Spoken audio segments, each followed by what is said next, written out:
Breaking చూస్తున్నాం. మరి కాసేపట్లో సేనతో సేనాని బహిరంగ సభ జరగబోతుంది. విశాఖ ఇందిరా ప్రియదర్శిని మైదానంలో సభ జరగబోతుంది.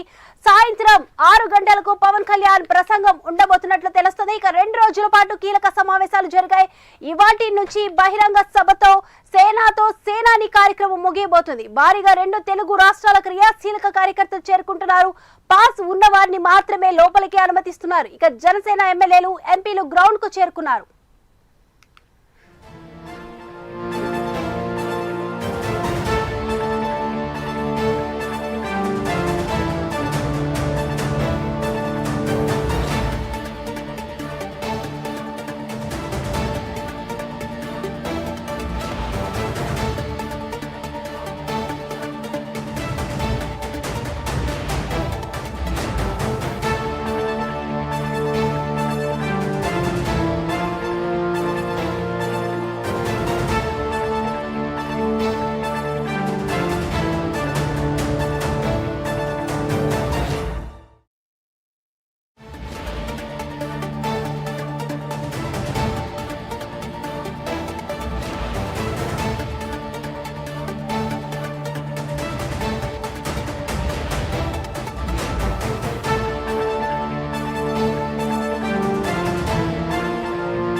కాసేపట్లో సేనతో సేనాని బహిరంగ సభ జరగబోతుంది. ఇక విశాఖ ఇందిరా ప్రియదర్శిని మైదానంలో సభ జరగబోతుంది. సాయంత్రం 6 గంటలకు పవన్ కళ్యాణ్ ప్రసంగం ఉంటుంది. ఇక 2 రోజుల పాటు కీలక సమావేశాలు జరిగాయి. ఇవాల్టి బహిరంగ సభతో సేనతో సేనాని కార్యక్రమం ముగియనుంది. భారీగా 2 తెలుగు రాష్ట్రాల క్రియాశీలక కార్యకర్తలు చేరుకుంటున్నారు. పాస్ ఉన్న వారిని మాత్రమే లోపలికి అనుమతిస్తున్నారు. జనసేన ఎమ్మెల్యేలు ఎంపీలు గ్రౌండ్ కి చేరుకున్నారు.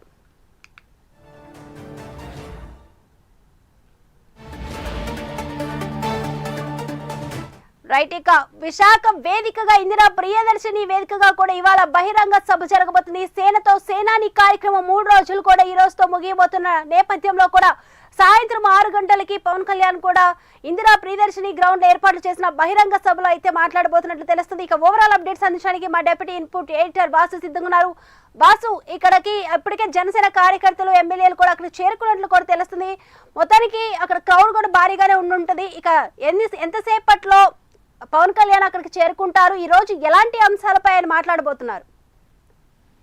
దీంట్లో మరి కాసేపట్లో మరో గంటలో పవన్ కళ్యాణ్ ఇక్కడ చేరుకోబోతున్నారు. ఇప్పటికే భారీ ఎత్తున తెలుగు రాష్ట్రాల నుంచి వచ్చినటువంటి భారీగా చేరుకున్నారు. అభిమానులు అయితేనే కార్యకర్తలు అయితే అంతా భారీగా చేరుకున్నారు. మరి కాసేపట్లో అంటే 1 గంటలో రుచికోణ నుంచి పవన్ కళ్యాణ్ ఈ వేదిక వద్దకు శ్రీదర్శిని వేదిక వద్దకు చేరుకున్నారు. ఇప్పుడు ప్రస్తుతం సాంస్కృతిక కార్యక్రమాలు అంటే ఉత్తరాంధ్ర కళల్ని బాగా చూపించేందుకు బయటకు తెచ్చేందుకు ఆయన ఎంతో మక్కువ చూపుతారు. అందులో భాగంగానే ఉత్తరాంధ్ర కళలతో ఉత్తరాంధ్ర సాంస్కృతిక కార్యక్రమం ఏర్పాటు చేశారు. ఆ సాంస్కృతిక కార్యక్రమం కూడా ప్రారంభమైంది.